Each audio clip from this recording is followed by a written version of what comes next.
شارەزایەکی سەربازیی رووسیە دوێ باوەریە دەیەک و بەسەدەما شەڕی سووریە ئارتێشا رووسیە دووبارە هێزێ خوارڕێک خستن. بافل ئیڤانۆڤ شارەزای سەربازیی رووسیە دەوتارەکە دەکو لە گۆڤارە گوێریە تایبەت بە پێشەسازیە سەربازی دەبن ناو نیشانە.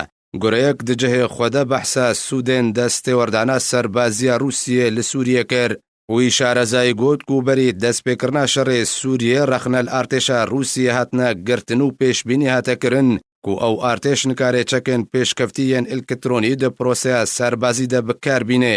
لێ دشەڕێ سووریەدە دەرکەت و ئارتێشا رووسیە دکارێ بەسەر کۆسپاندا زاڵ بێ. هەروەها شارەزا بافل ئیڤانۆڤ گوت و ساڵە 2017 بۆ ئارتێشا رووسیە ساڵەکە جودا بوو جبر ئەنجامێن چاکسازیên بەرفەرەهیên ku وەزارەتە بەرەڤانیا رووسیا ji sala 2012 destpêkirî hatine holê û derketin û lê karînên artêşa Rûsyê piştrast bûn peyda bû.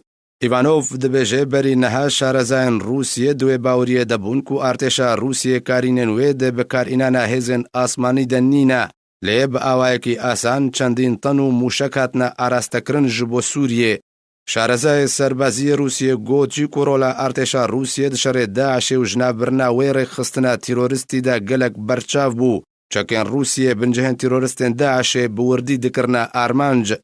Herweha wî şarezayî got ku bi sedema şerê Sûriyê Wezareta Berevaniya Rûsyê sîstema topxaneyên xwe nû kir û dê gelek buwaran de pêşketin.